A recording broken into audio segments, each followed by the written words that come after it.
Good evening and welcome to NovaraLIVE. Coming up tonight, Labour cronyism is out of control, and with Morgan McSweeney set to appear before the Foreign Affairs Select Committee next week, that story isn't going anywhere. Donald Trump declares an extension to the ceasefire in his own illegal war with Iran, and Zarah Sultana manages to shake Parliament up twice in just over a week.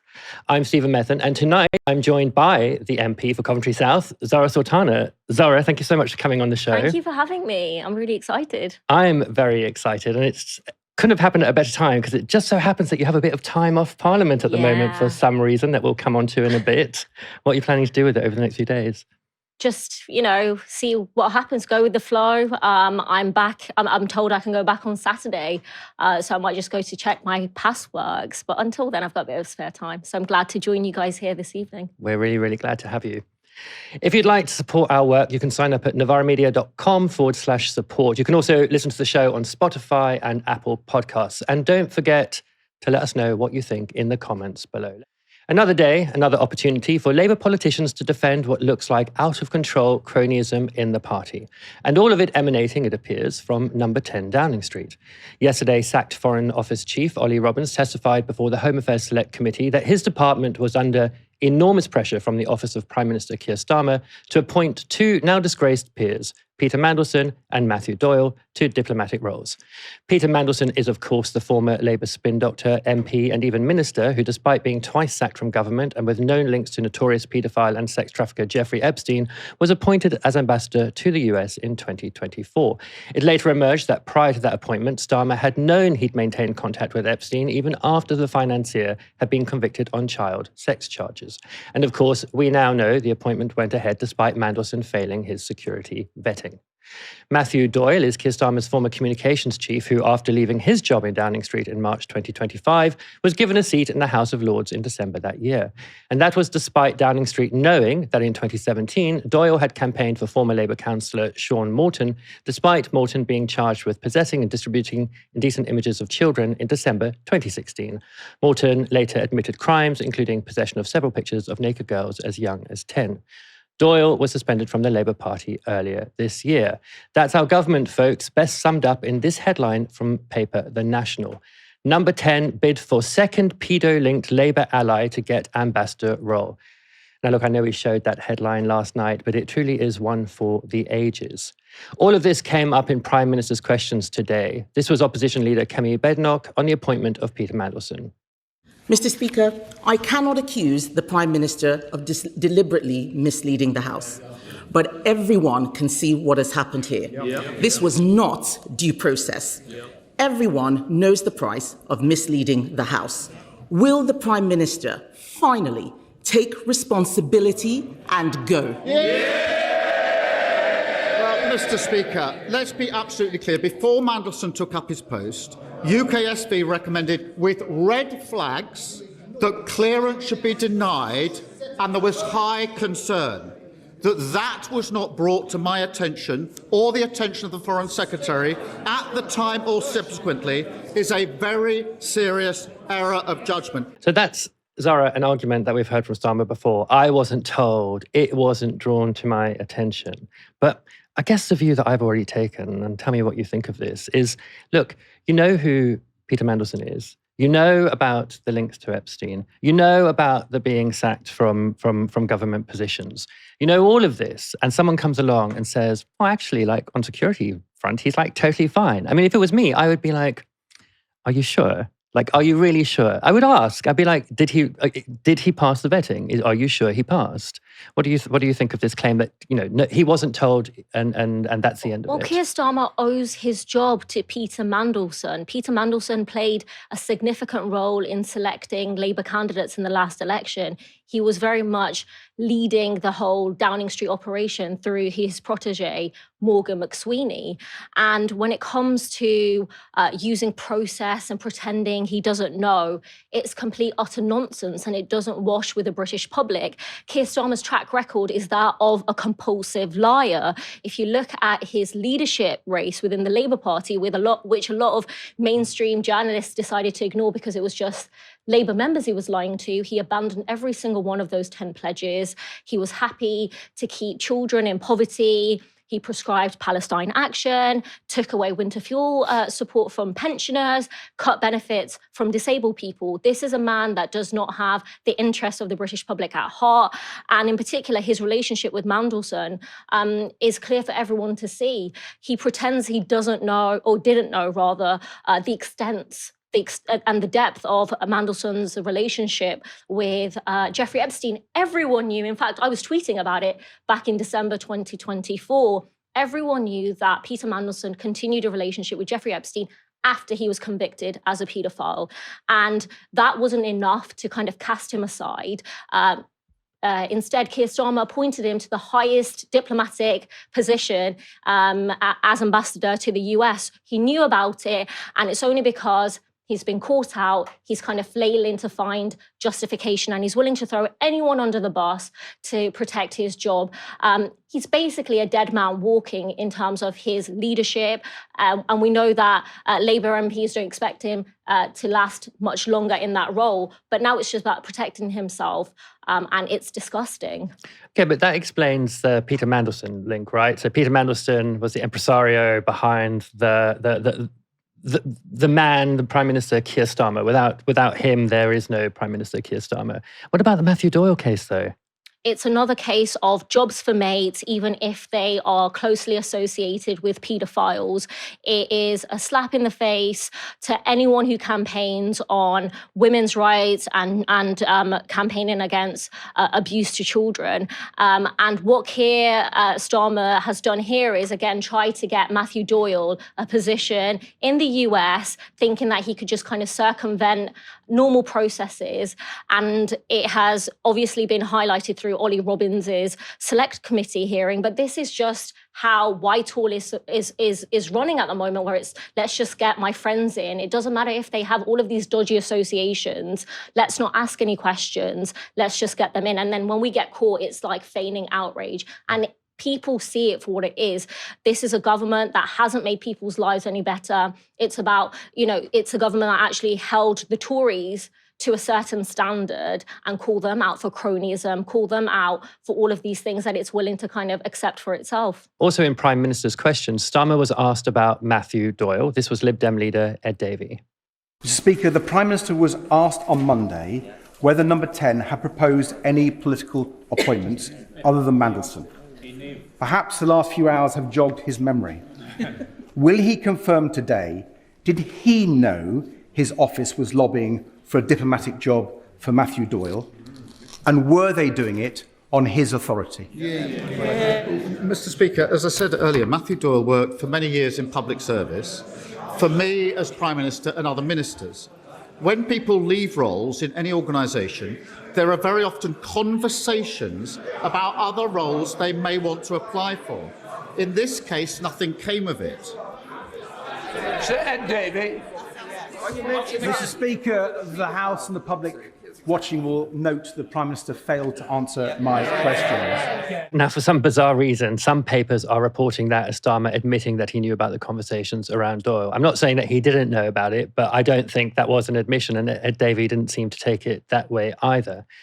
Unfortunately, Starmer wasn't asked about another claim from Ollie Robbins, namely that Downing Street had asked him not to tell the Foreign Secretary at the time, David Lammy, about a potential diplomatic role for Doyle.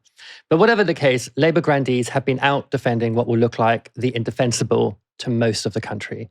This was former Labour MP and now Life peer Margaret Hodge, who also happens to be the government's anti-corruption czar on Newsnight last night. He didn't know it was happening. Sure. He didn't want a career in the department. What I make of it, let's take, Matthew Doyle was about to lose his job. If somebody you're working with is about to lose his job, there's nothing wrong, I think, in saying, are there any other jobs available? As long as, that he could apply for, going through due process to get those jobs. He had no experience in foreign Well, it doesn't affairs. matter, but there's nothing wrong with friends saying, are there any jobs around? What I do think was wrong was saying that that they shouldn't have told the Foreign Secretary. I think that was wrong. Margaret Hodge, is that not cronyism? asking whether jobs are available. Just think about it in your own life. Think about it here at the BBC. If people lose their jobs in the BBC, you may say, have you thought of looking there for a job? Have you thought of looking there? As long as the process then for appointment is fair and just and open and proper. Margaret Hodge, isn't that cronyism? And she almost says, technically, and then changes her answer. But the joke there is that she's talking about, well, it's all right to ask mates for jobs and so on and so forth, so long as the process is a good one. But it's really clear that the process here didn't work, and it's no part of the process to put pressure on another department to give someone a job, which is what Ollie Robbins reported coming from the Prime Minister's office over both Mandelson and Doyle. But also to conceal it from the minister in charge of that department, the Foreign Office, David Lammy at the time, that you're looking for a job amongst the civil servants for someone who was a SPAD. That seems to me absolutely the definition of cronyism. And you're so sure it's cronyism because you're asking the minister in charge of that department not to be told about it.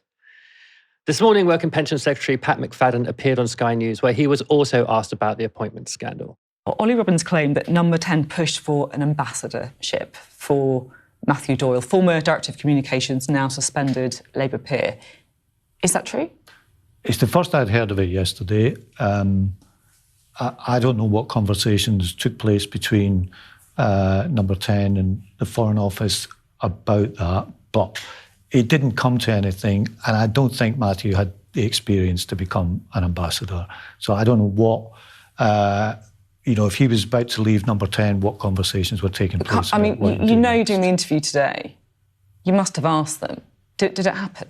Well, I don't know. The implication is that it was Keir Starmer, right? That he was like, right, let's get this guy a nice posting. Look, did that happen? It's not unusual if someone's leaving to say, what do you want to do next?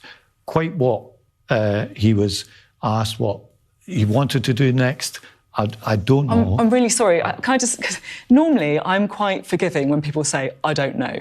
In this situation, when it was this time, yesterday morning, you must have asked the question. Or if you didn't ask the question, it's because you wanted to come in here and say, I'm really sorry, I don't know. I don't accept that. No, I always tried to prepare, but... So what did you do? Did you ask Number 10 what happened? The important point for me is... No, sorry, this is an important point for me. Did you ask Number 10 what happened? So I'm told no appointment was made. But did you ask Number 10? We know no appointment was made. Did you ask Number 10 if it is true that Keir Starmer asked for an ambassadorship from Matthew Doyle? Did you ask the question? I don't think he would have been right for such a post. I think it's right that no appointment was made. Did you ask the question? I don't know what conversations were held with Matthew. Did you ask the question? What question? Did you ask Number 10 if it's true Keir Starmer asked for an ambassadorship for Matthew Doyle? Did you ask that question? I don't think Keir Starmer would have asked for this. I don't know what conversation. Did you ask the question? It's a really simple... You know the answer to that question. Did you ask the question? I have not asked if Keir Starmer asked this. OK. And why did you not ask that? Because you wanted to come on here and say you didn't know anything about it? No, because I don't think the Prime Minister would be in the position of picking up a phone on a personnel matter like that. Now, Zarah, I saw you shaking your head during these two interviews, looking really infuriated, one with Margaret Hodge, the other with Pat McFadden. What did you make of them? I watched Newsnight last night where Margaret Hodge is defending Matthew Doyle, a man who maintained a relationship with a paedophile after he was convicted. And it's ironic that she thinks she has some moral authority to talk on these issues, given that she is a woman who thought it was fit to hold shares in her family's joint venture partnership in South Africa during apartheid, precisely the period in which the anti-apartheid movement had called for divestment and economic sanctions. And this is a woman whose daughter has a senior role at BBC News, so no wonder she's being rolled out as a key ally of Mandelson and the Labour right. I think it's inappropriate that someone like Margaret Hodge is defending not just the Matthew Doyle, trying to secure him a job. I think it speaks to how rotten the Labour Party is, and also this relationship with the media class. We have to remember with Mandelson in particular, he was rehabilitated by the media. He had all of these soft pieces. He had all of these pictures in the Sunday Times where he was presented as respectable. This is a man who has a close relationship with a convicted paedophile, one of the most notorious child traffickers in the world. And so if Margaret Hodge, the anti-corruption czar, thinks it's appropriate, I think she needs to find another job, and perhaps Matthew Dawe can find one for her. There was, but what you say about the media and Mandelson, it's so true. There were like so many people coming out and saying, "Oh, this is galaxy brain thinking with Mandelson. This is like it's so bold and exciting. Bold, yeah, an astounding and exciting move." And then suddenly they've changed their position and they're outraged. And in fact, a lot of these Labour politicians who are now saying it was right to get rid of him, they were going, doing the press rounds and celebrating it and saying how great it is. And it just goes to show this kind of weather vane politician culture that we have, that suddenly when the news cycle changes or public opinion changes, they've suddenly been on the right side of it all along, and it's complete nonsense. Yeah, and in the Margaret Hodge case, you might ask, what is the point of having an anti-corruption czar if they're just going to be so party political when it comes to such a blatant, well, let's not say blatant, let's say prima facie clear case of corruption, right? Or an attempt at corruption. Like what is the point of having someone who's in charge of looking at that then? And just on the media class as well, we wouldn't know about Mandelson's emails to Jeffrey Epstein if it wasn't for the Americans. We have no documents on this side of the Atlantic. And I think that also speaks to this culture where it's the Zone 2 dinner parties and it's a media class that protects one of its own. And Peter Mandelson was one of their own. Yeah, quite right. Let's go and look at some of the reaction. Up until now, no Labour MPs have called for Starmer's resignation. That changed today when Jonathan Brash, MP for Hartlepool, Mandelson's old seat no less, and one of the vast 2024 intake appeared on GB News. I've got to be clear, I am completely fed up to the back teeth of this psychodrama in Westminster, the own goals that are coming from the heart of this government. Meanwhile, we've got fantastic Labour councillors, canvassers, activists up and down the country working hard and delivering for their constituencies, like mine in Hartlepool, facing local elections in the shadow of this absolute mess. They just need to get a grip. I'm completely fed up about it, and I think it's got to the point now where I genuinely think that, as far as the Prime Minister is concerned, it's not a case of if, it's when. And I just think we need to get a handle on this, because people out there are worried about their cost of living, they're worried about their NHS, they're worried about crime on their streets.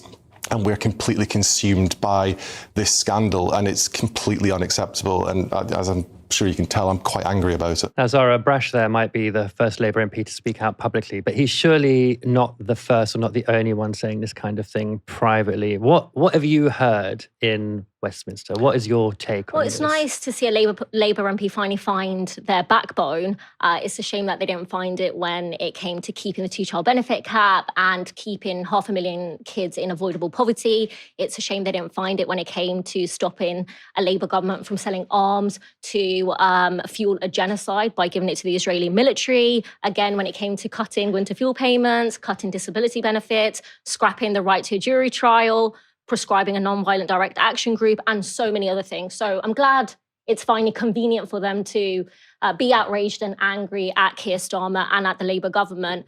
And now it's just about self-preservation. And you'll see more and more people coming out to say, I'm angry about this, because they know Keir Starmer's time in Downing Street is over. So this isn't, a courageous step or them actually seeing the light. It is pure political kind of expediency. And that's what we're going to see over the next few weeks.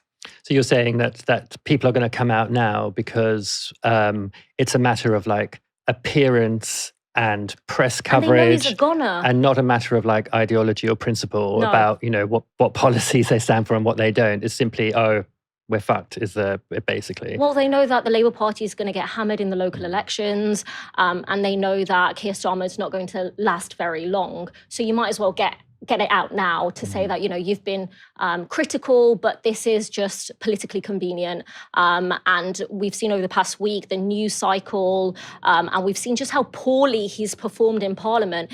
When I was sitting in the chamber and he said, what we've seen happen with the Mandelson stuff has been incredible, and the chamber erupted in laughter, or half of it anyway. The other half was dead silent, just stunned throughout his entire speech. And it's pretty much game over for him. So I think people like Jonathan Brash and others will come out and say, I'm really angry. It's because it's what they're hearing in their communities. They're seeing the polls. They want to save their seats come 2029. And now it's just about kind of, it's pathetic. I mean, the thing about this story is that Starmer can talk as much as he wants to about process and about being let down by civil servants or whatever. No one cares. Nobody in the real cares, world, right? Because they see a man that has just lied. And the fact that, he came into government and the Labour Party came into government promising change, saying, we've realised, what the Tories have done and they've destroyed our public services and they've pushed through austerity. We're not going to do that. And that's exactly what they did. And it's a government that looks like it's at the end of its tenure rather than right at the very start. Many MPs will say this is what the Tories were like towards the end. And it has been purely of their own making. The current faction in charge of the Labour Party is only good at attacking the left. It has no real ideas. It hasn't made material difference or improvements to people's lives. And we see that with the cost of living crisis. And even when it comes to the US-Israeli war in Iran, Keir Starmer has allowed UK bases to be used as runways for the US to kill Iranians, destroy civilian infrastructure. And that direct impact is in people's energy bills, it's in food prices, it's in fuel prices. And people aren't stupid. I think a lot of politicians treat people as stupid, and they're not. They can see the direct correlation of a government that is promoting people who have close relationships with paedophiles, a government that's not investing in their public services, a government that is actually cutting disabled people's benefits. It's attacking our rights in so many different ways, and they've had enough already. So, I mean, I guess one of the problems for Labour MPs, though, is that, say Starmer does go after the local elections, which it seems likely, there's no one to replace him, right? They've not built up any talent in the front bench. There doesn't seem to be much talent amongst the new intake of backbenchers. What are they going to do? I mean, surely they're stuck with him because there's no one else to. And that's why he's able to stay in his position.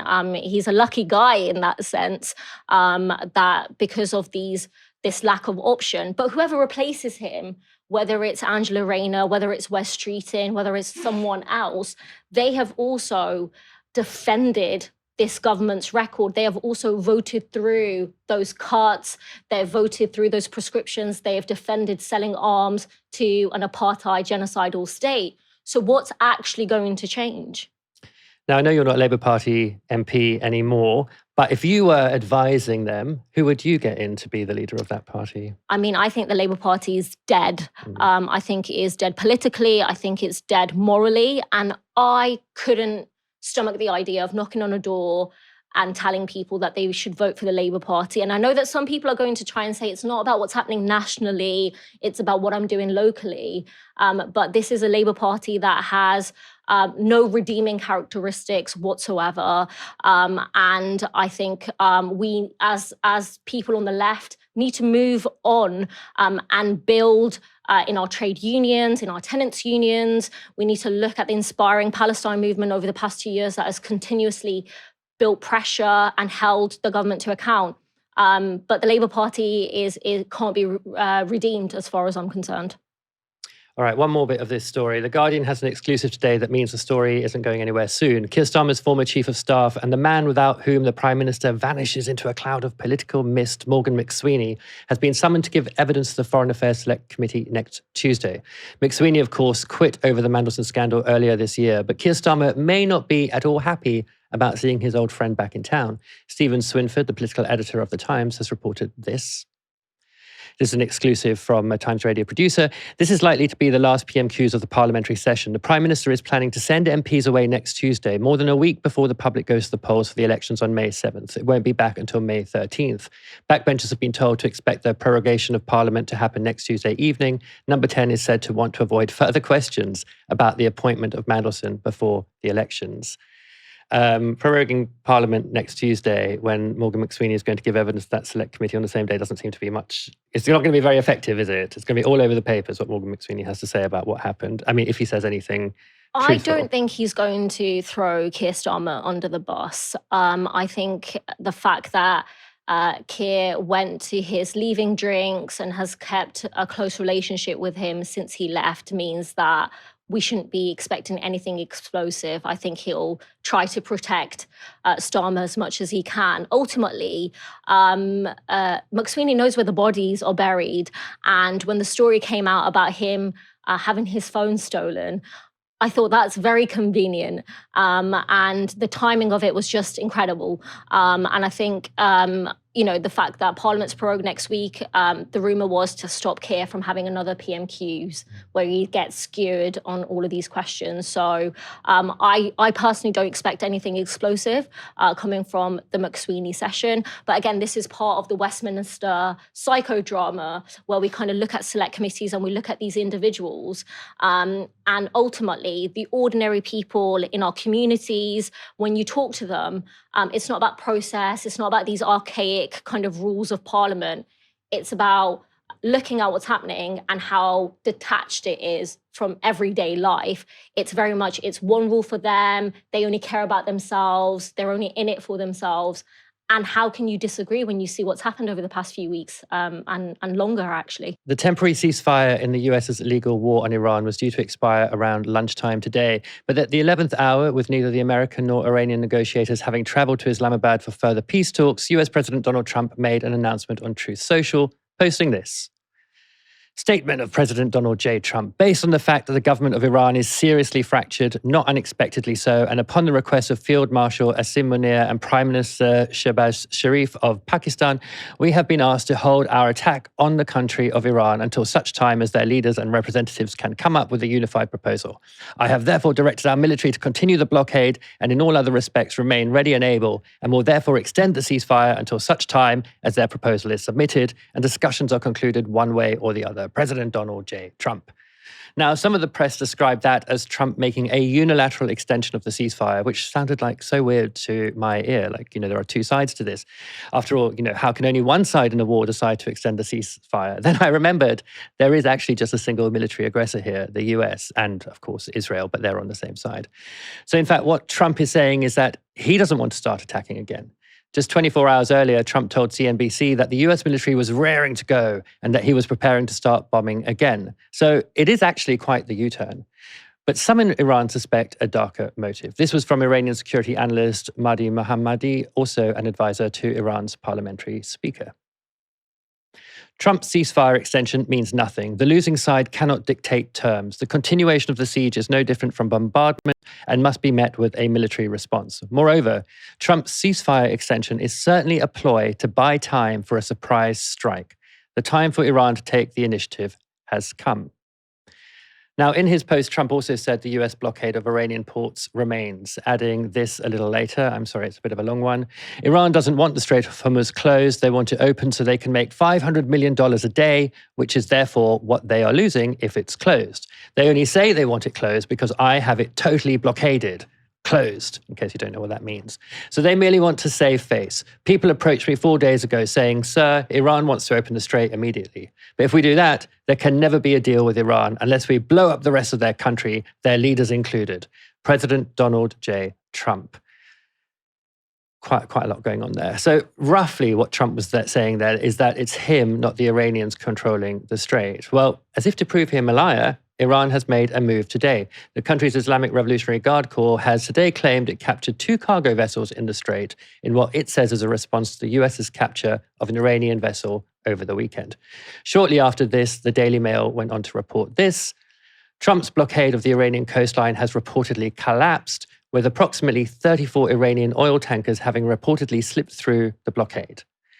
Zara, a lot of moving parts here. The ceasefire has been extended. Iran just didn't turn up. The US negotiators were allegedly basically waiting on the runway to go there and sort of, talk. Where do you think all of this is heading? Well, it's clear that the US has lost the same way Israel lost in Gaza. And what we see now is a fundamental shift. Prior to this US-Israeli war on Iran, we saw the Straits of Hormuz essentially controlled by the US, whether it's through its allies in the Gulf. We saw sanctions on Iranian oil and the petrodollar dominating. And now you see Iran kind of flipping the table on all of this, where its ceasefire proposal includes a $2 million charge, but in cryptocurrency per oil tanker, and I don't think that will change now. Those kind of terms in which Iran has leverage, and in fact, I think that's why you see kind of Donald Trump fumbling, just trying to find an off ramp, because now the terms have changed. They haven't been able to destroy the Iranian leadership, many of whom have been assassinated.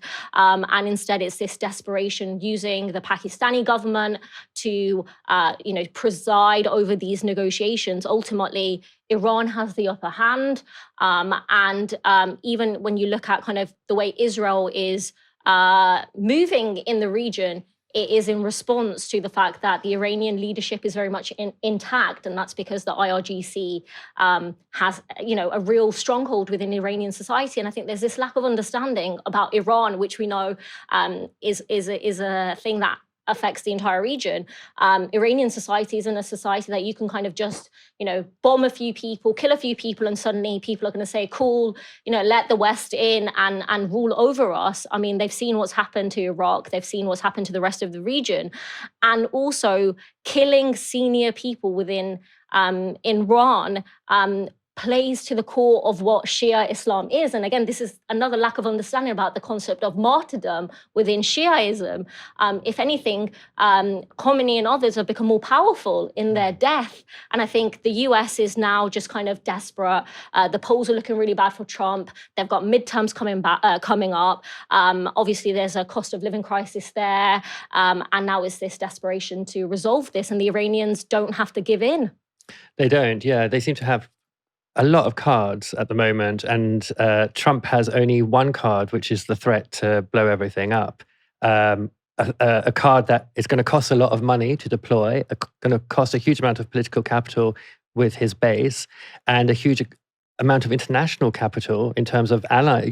That will be at some point untenable for many US allies. The shape of pariahship lies somewhere in this region. I mean, it will take a lot for the US to be a pariah state, just like Israel's done terrible things. It still hasn't managed to become a pariah state. I mean, the cost of this war has been immense, even for Gulf countries that host US bases.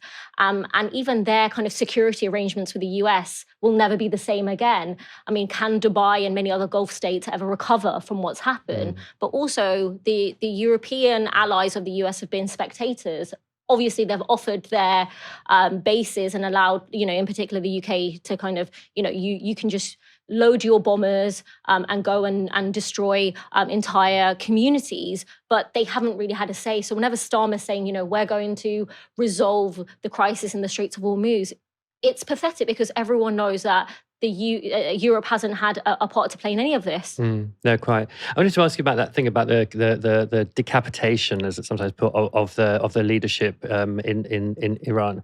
I mean, one of the fantasies that's sometimes put out there is that, like, if only you could sort of destabilize the country enough, people will welcome international economic intervention. They'll welcome, a kind of what they sometimes put in people like Hegseth or I can't remember who else put it in these terms, that talk about becoming a normal country.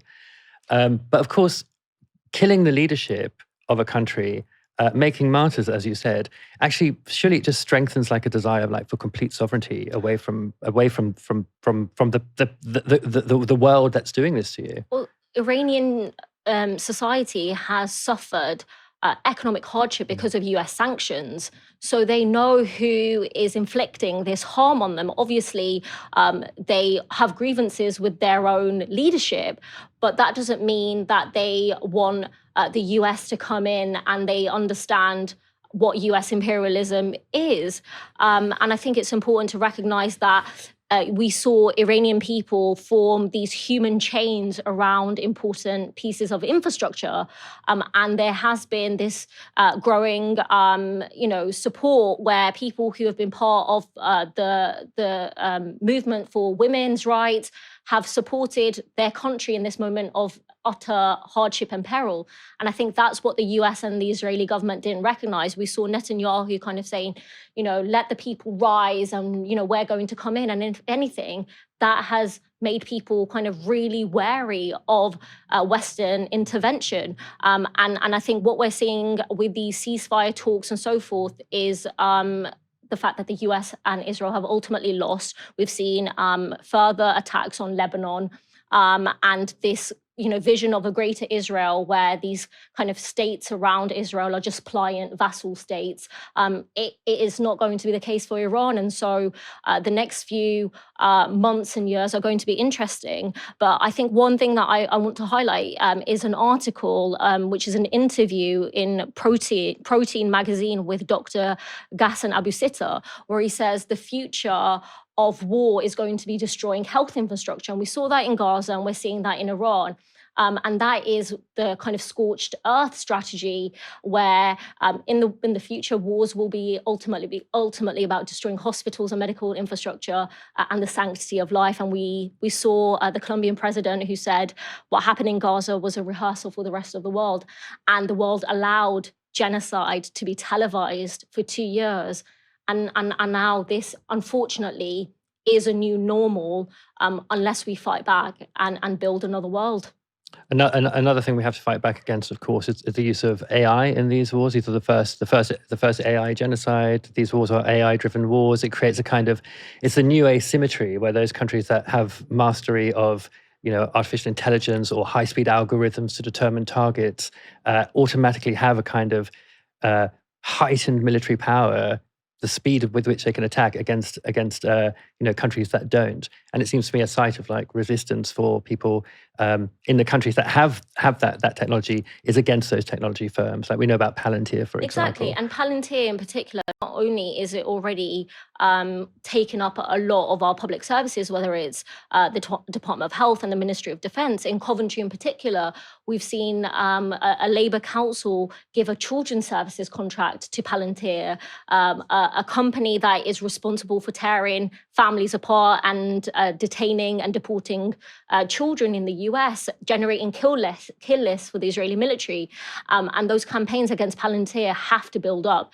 We can't accept these companies that are basically part of the US military industrial complex and using AI to kill people as a part of our civil society infrastructure. Yeah, it's gross, the idea that the same company that might be handling my health records is also the one that's, determining 50 targets a minute or an hour against a country which cannot defend itself against that kind of level of attack. In the last week and a half, Zarah Sultana, my co-host tonight, has made 2 striking interventions in the House of Commons. The latest was on Monday night when she said this. Speaker, in September, the Prime Minister stood at this dispatch box and told the House he had full confidence in Peter Mandelson, a man whose relationship with convicted paedophile Jeffrey Epstein was public knowledge. The Prime Minister knew and backed him anyway. Now he claims he had no idea that this twice-fired government minister had failed MI6 vetting, despite journalists putting that directly to Downing Street that very same month.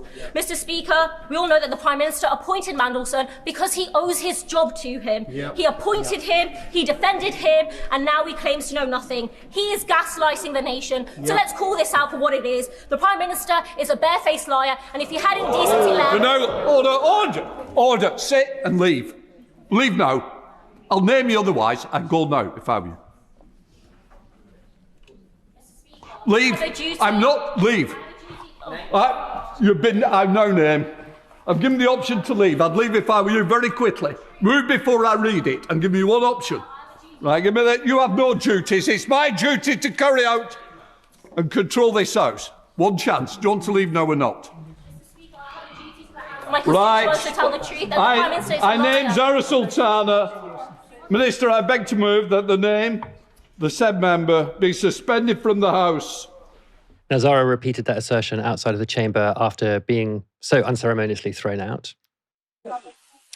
So I am heading home right now because I've just been kicked out of Parliament for telling the truth that Keir Starmer is a barefaced liar who knew that Peter Mandelson was close friends with convicted paedophile Jeffrey Epstein and still appointed him as US ambassador. He defended him and he continues to gaslight the nation. And it's about time someone told the truth in the chamber that he's a liar and he should resign.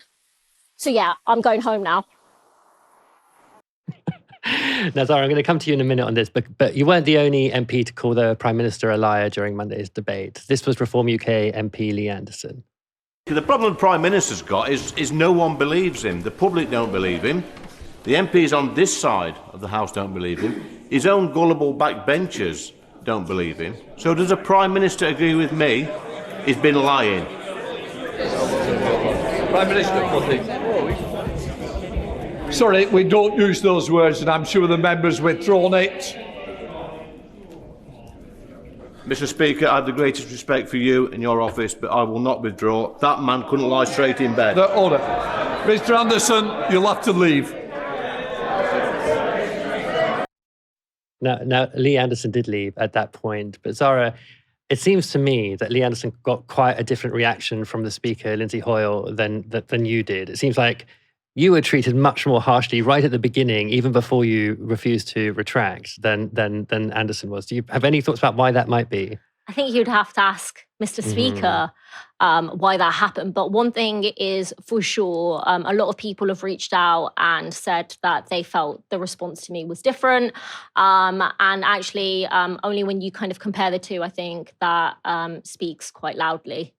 Yeah, I mean, I think not to draw any inferences about Hoyle or anything like that, but it is always striking to me that sort of centrist politicians on the left of centre just hate the left so much more than they hate the right in general. They just have such antagonism towards the left that they don't actually possess in the same way towards the right, and that always seems like quite topsy-turvy to me. And look, I think people will find it quite striking that the only two MPs to break this parliamentary protocol of not calling another MP a liar and certainly not calling a Prime Minister a liar were on two completely opposite sides of the political spectrum. There's you on the left, there's Lee Anderson on the right. Why do you think it is? Why do you think it's only the people on those ends on each end of the spectrum who are able to make these kinds of moves in Parliament or say what they think is true? Well, it's interesting that the outrage I've received for calling Keir Starmer a barefaced liar compared to the fact that people aren't in Parliament as angry at him appointing the close friend of a notorious paedophile. I think that speaks to how Parliament likes to, cover itself in all of these archaic processes. You can't use the word liar when everyone in the country knows that's exactly what he is. He is a barefaced liar. On Lee Anderson and Reform in particular, I will say that they try to connect with people's genuine anger. And what they do instead of addressing the fact that people are affected by a cost of living crisis because of government decisions, they obviously peddle racism and they justify it through that way.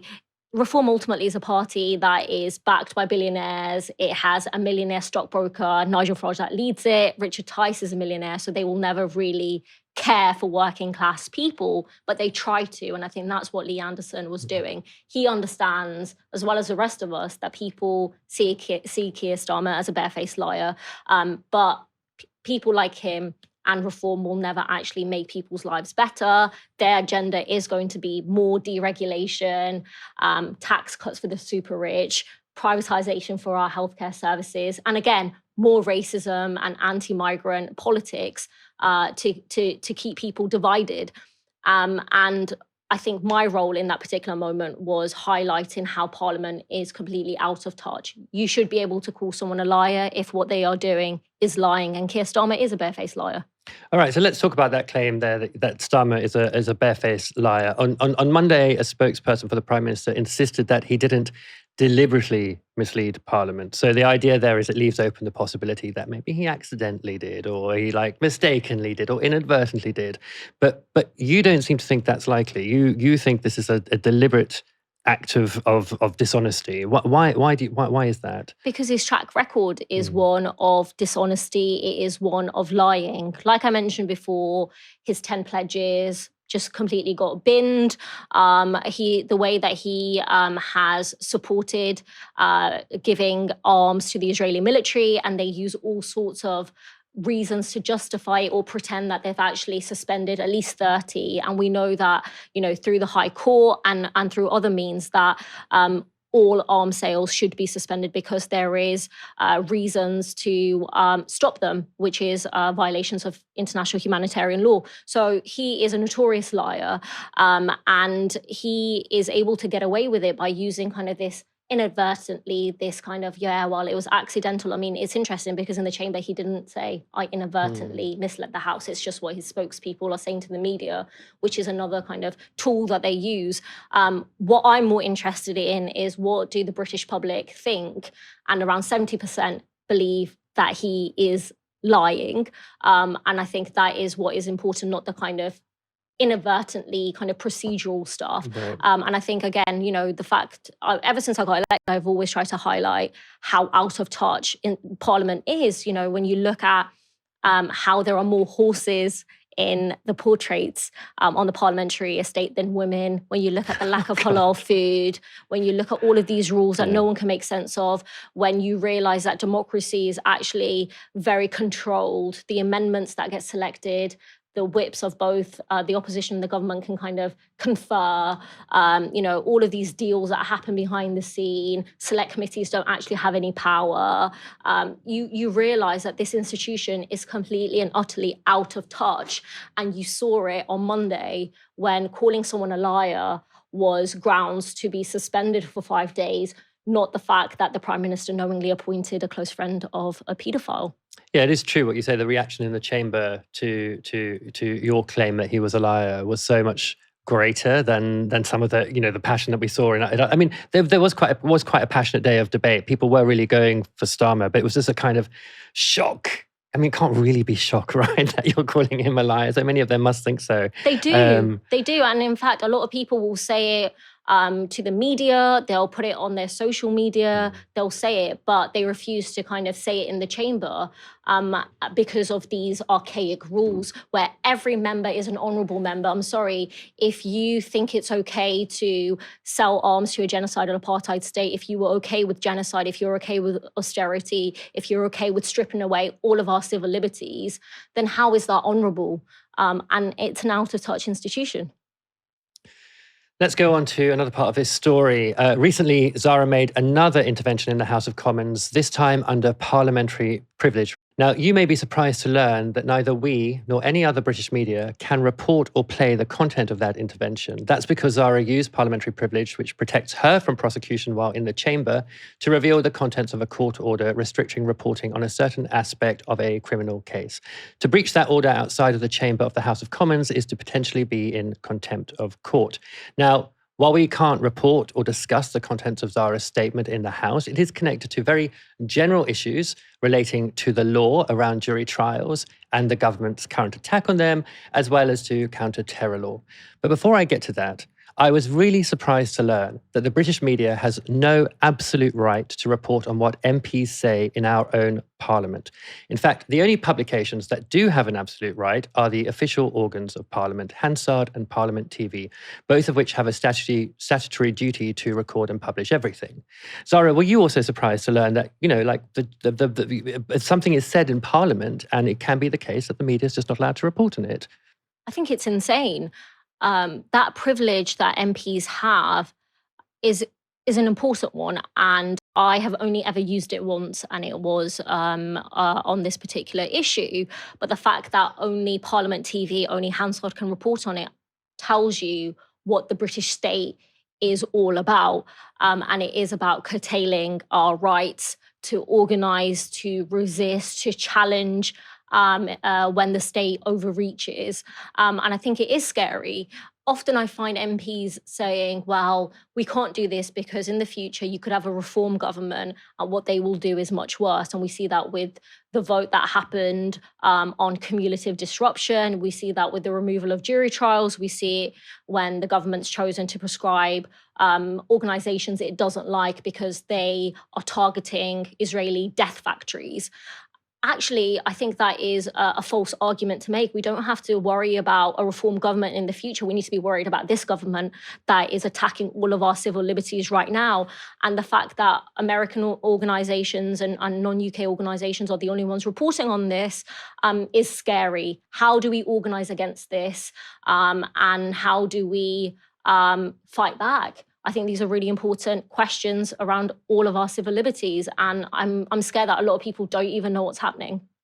All right, so let me unpick this in very general terms and talk about the legislation which is sort of implicated in what was said under privilege. Well, in 2021, the Johnson government passed the Counterterrorism and Sentencing Act, which amended and in some sense upgraded the counter-terror laws established by the Terrorism Act of 2000.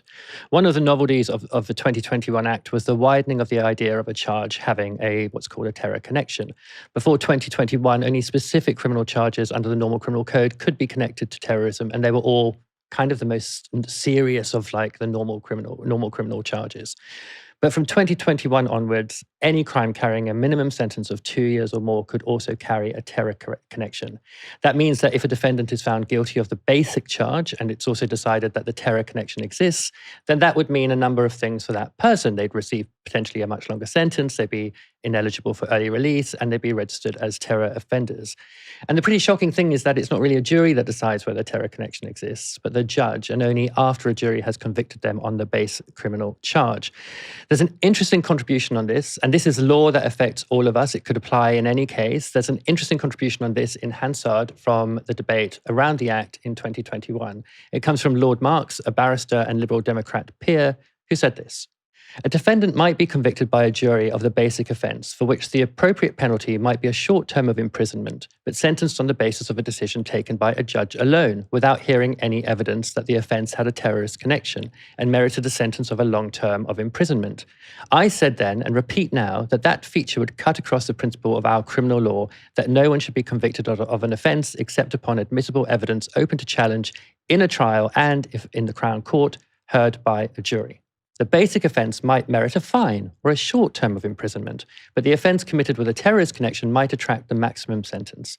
While the offender's guilt of the basic offence would be determined by a jury, the terrorist connection would be a matter for the judge alone at the sentencing stage." Now, Zarah, until recently, I wasn't really on top of this aspect of terror law, and it made me think about, myself serving on a jury in a case where this kind of terror connection thing applied. Imagine, I thought, okay, this person has committed, this crime that they're charged with, but I don't know that actually once I've convicted them, they might get a much larger sentence and be determined to have a terror connection. I mean, I think I would just feel like I've been, misled as a juror. I think sort of part of the role of the jury is to weigh everything up when deciding whether they're going to convict or not. And this is some information I just might not have. I think it's frightening, and it should be a wake-up call to everyone who cares about our civil liberties, everyone who cares about the right to a fair trial, and in particular, everyone who's involved in trade unions, in social movements, who believes in our right to protest. The fact that, this is happening and there is complete, utter secrecy. There are, secret sessions that take place. There's secret evidence that often, secret evidence that the defense can't even see. It is frightening. It is dystopian. It's often what we, associate with authoritarian governments across the world when we highlight abuses of human rights. And in fact, it's happening right here, right now. And again, if juries knew exactly what they were judging on and what they were convicting on, I think they would want to know that there was a terror connection involved in this, and I think that's what's so messed up and worrying and concerning about this. I mean, I suppose something that the drafters of the law might say is, look, a jury's job is to determine whether someone committed a crime based on the facts, right? They're supposed to look at the evidence and say, okay, well, the evidence says, without any doubt that they did commit crime X. And sentencing is a matter for the judge, not for the jury. And so, if they committed crime X, then according to the law, if the, counter-terror police or CPS have decided there's a terror connection, then they also committed crime X with a terror connection, and the judge determines that on the basis of the evidence that the judge has seen. I guess that's what the drafters of the law might say. What do you make of that? But it shouldn't have to be secret. If you are trying to sentence someone as a terrorist, then that evidence should be presented to the jury. The defense should be able to argue against it or present a case against it. This is ultimately about transparency. It's about accountability. It's about having faith in our legal system. And there are so many things that have happened since this Labour government has come into power that really concern me. I should say that the 2021 Act, which extends the terror mechanism to not just the most violent or the most violent crimes, but to all crimes that carry more than a 2-year sentence, is a Tory Act. But it hasn't been repealed. It hasn't been repealed. And we see that with the trade union employment rights bill that this Labour government heralds as one of its proudest achievements. It hasn't repealed all anti-trade union legislation. Sure, it's improved and thrown a bit of red meat for people, but ultimately it's kept the bulk of that repressive legislation that makes us one of, in Europe compared to our neighbours, we have some of the most repressive anti-trade union legislation. And now when we look at civil liberties when it comes to the right of protest, one of the speeches that was made in the chamber was, across the world, authoritarian governments are looking to us and saying, well, if the UK has done that, we can do it too. I'm going to come to the anti-protest laws, the debate that happened on that last week. But I want to talk about juries for a minute. So as Lord Mark said in that speech from the Lords in 2021, this terror connection mechanism does appear to cut across the principle that a person should only be convicted of offence in the Crown Court on evidence heard by a jury. So in reality, you could see that terror connection mechanism as a kind of attack on jury trials, and it's far from the only one. Justice Secretary David Lammy's Courts and Tribunal Bill, which scraps jury trials for offences that carry a term of less than 3 years, passed its first reading in Parliament last month, despite some dissent from the Labour backbenchers. The bill has been introduced under what some people have said is a pretext, namely the promise of reducing unacceptably long waiting times for women to receive justice in rape cases. The argument there is that a backlog of cases would vanish if there were fewer jury trials, which take longer, and victims of sexual offences would have quicker access to justice. Of course, that doesn't take into account the fact that successive governments have created that backlog. This graph shows how the court backlog has spiralled out of control since 2010. Back then, the coalition government slashed the budget of the Ministry of Justice. In response, the ministry began shutting down courts. By 2022, 8 Crown Court centres and 160 magistrate courts were gone. It also began cutting the number of days courts could sit, reducing those sitting days by around 30%, and so leaving courtrooms empty and idle.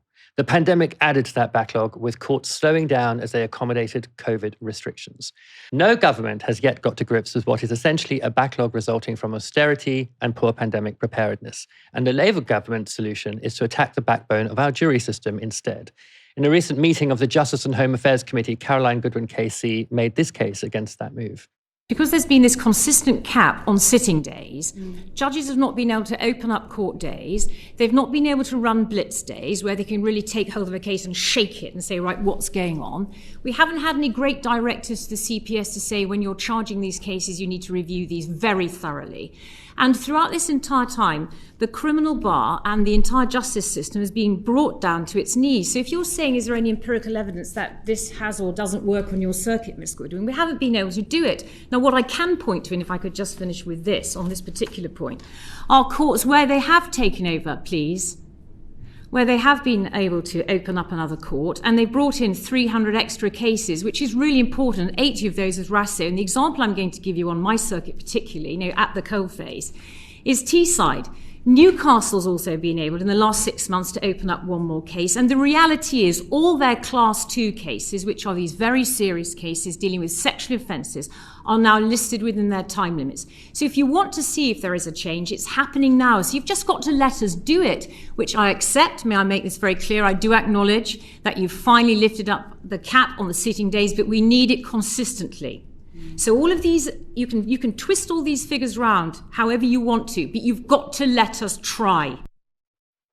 So there you have, as she put it, someone at the coalface trying to get cases heard, trying to defeat the backlog, opening up extra sitting days in order to do it, and then bringing down the time at which it takes to hear those sexual assault cases. So there are solutions possible. It is just a matter of imagination. And it almost makes you think that actually the reason behind attacks on jury trials have got nothing to do with the backlog, but that's because there's something about jury trials. It's a convenient excuse. And this government is happy to use women's rights, especially those who are survivors of rape, to prop up, scrapping our rights. And I think it's incredibly disgusting. There was a lawyer who in 1992 wrote, "The right to a trial by jury is an important factor in the delicate balance between the power of the state and the freedom of the individual. The further it is restricted, the greater the imbalance." That lawyer is our current Prime Minister, Keir Starmer. And once again, happy to discard his principles and scrap jury trials, despite writing that in 1992. And again, David Lammy too has heralded the importance of jury trials. And ultimately, the likes of David Lammy and Shabana Mahmood will do whatever it takes to keep that ministerial car, no matter the price, for the rest of us. Yeah, it seems to me like what's sort of going on here a lot of the time is that the Labour government, but also the Tory government, bringing in increasingly restrictive and authoritarian or autocratic legislation to clamp down on protests, to clamp down on, all kinds of direct action, and then being foiled by juries simply not buying it and just saying, actually, no, we don't think these people are guilty because of conscience or because, they were acting in a way for the greater good. Yeah. And so now they're finally coming to the heart of the matter, which is actually we cannot control people in this country in the way that we would like to in terms of protest, direct action, and so on and so forth, unless we limit jury trials or start eroding jury trials, start eroding the say that ordinary people have in how justice is done. And it's in response also to the Palestine movement, especially this Labour government. The legislation that it has brought forward is to suppress this movement that has organised hundreds of thousands of people, if not millions, across every part of this country. And that's not just through protests, it's through boycotts, it's through divestment motions, it's through sheer political consciousness. And they know that as living standards worsen, as people get more angry, we can't allow them to organise and fight back. And it was the same argument that I was making against the Tories when they were bringing in laws and legislation that attacked our civil liberties. And we were saying, this is in response to the climate crisis. This is in response to, the state of the economy and the fact that you have, the billionaire class that continuously enrich themselves while the rest of society is expected to live in misery. And the only way that you can stop people from fighting back and resisting and mobilizing and organizing is if you take away their rights and if you stop them from having a fair day in court. And it's frightening. It's also the other thing that, of course, David Lammy is doing in trying to, using the backlog to attack jury trials, which almost certainly are not going to affect the backlog, even if you get rid of some of them, is he's either extending austerity. He's extending the argument to the Tories that, we should keep court time to a minimum and sitting time, or he's covering up for it by saying, actually, the problem is jury trials. You'll get a lot of Tory MPs who stand at the dispatch box and say, this is exactly what we wanted to do. Thank you for doing it for us. And you just see how basically it's two sides of the same coin when it comes to austerity, when it comes to clamping down on our civil liberties. And ultimately, that is the British establishment for you. It's not the Tories in government this time, it's the Labour Party, but it's doing exactly the same as the Conservatives will do. And God forbid, and we will organise against it, if Reform come into power, you will see an extension of that. Two cheeks of the same arse, as George Galloway once put it, I think. You said it, not me. Let's go on to another intervention. Last week, the House of Commons was debating a new piece of anti-protest legislation, a topic beloved by both Labour and the Tories. As my colleague Sophia Shearer reported at the time, the bill was seen by many as attempting to put an end to repeated Palestine protests. This is from Sophia's report. Since the bill was last heard in 2025, new clauses to ban protests in particular areas on the basis of cumulative disruption have been added. Anyone who breaks conditions imposed on the protest would face arrest, and if a court decides they ought to have known the rules, imprisonment for up to 6 months. The Home Office has made it clear that the new rules have been drafted with the aim of curtailing the national marches for Palestine held across the UK since October 2023. Now, In that debate, Zarah, you had this to say. Attacking the right to protest, attacking trial by jury, prescribing a non-violent direct action group, handing NHS patient data to Palantir, a company that has helped ICE tear migrant families apart and generates kill lists for the Israeli military, and now this. This is a government that is increasingly authoritarian day by day. And when people take to the streets to fight back and expose this government's complicity in genocide, its answer is to ban them. Madam Deputy Speaker, the most draconian proposal being debated today, Lord's Amendment 312, would require police to consider the cumulative disruption of repeated protests when deciding whether to impose restrictions. The area is undefined. It could mean a single street or the whole of central London. The cause is irrelevant. Different groups, different issues can all be treated as one, and there is no time limit. What happened months ago could be used to shut down protests today. The UN Special Rapporteur on Freedom of Assembly warned MPs that she has never encountered legislation like this anywhere in the world, and that it could serve as a blueprint for authoritarian governments globally. Let that sink in. Madam Deputy Speaker, it is clear that the Palestine Solidarity Movement that has mobilised hundreds of thousands of people across this country is the government's principal target. But these far-reaching powers are an attack on trade unions too. Sustained picketing could be characterised as cumulative disruption, and the TUC has warned that these measures seriously endanger democracy. In Coventry, GMB Amazon workers staged over 30 days of industrial action, the first Amazon strike in British history, fighting for a living wage. In Birmingham, Unite Bin workers have been on strike since January 2025 against a Labour council trying to cut their pay by £8,000. Under this amendment, that kind of sustained, repeated industrial action, the only leverage workers actually have, becomes grounds for restriction. To every Labour member who's taken trade union money and trade union votes, do your job and defend them. The Labour Party is supposedly the party of workers. The truth is, it's reform with a red rosette. Zarah, that is quite a list there. Misuse of the prescription law when it comes to Palestine action, according to the High Court. Attacks on juries, attacks on protests, attacks on unions.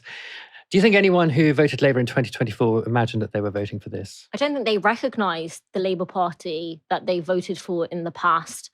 And this is a Labour Party that is continuing in this tradition. And you know, the local elections will happen in a few weeks. And will this government change course? I don't think so. We saw the election in Manchester, and a lot of left MPs in the Labour Party thought that might shift direction.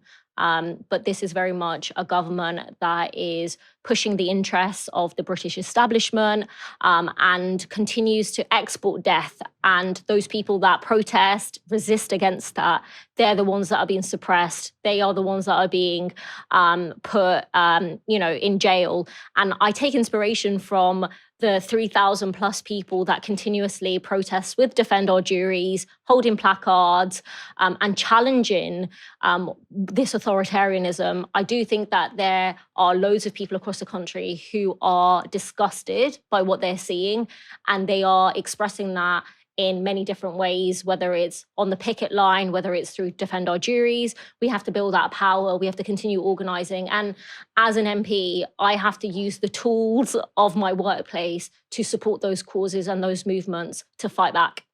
And it is really a fight, because one of the things I find most egregious and disgusting about what Labour has done over the last few years in terms of civil liberties and the law is that they are just creating a framework which is authoritarian, just as we're likely to have an authoritarian government in a couple of years' time, just as reform is about to step in.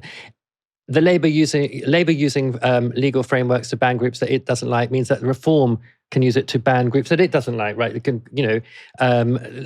clamping down on protests means that reform can clamp down even more. All the framework is already set by this government, a so-called Labour government, for a real swing towards something autocratic when reform comes in. And I don't know how it can make that argument that you have to vote for us to stop reform when you're doing a lot of things that digging reform, the foundations would love to do in government. In fact, you are building the foundations for them, and so it's important that all of us call this out for what it is, and stop reform from getting into power as well.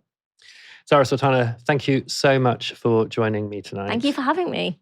And thank you, everyone, for tuning in. Come back tomorrow for another live show from 6 p.m. For now, you've been watching Novara Media. Good night.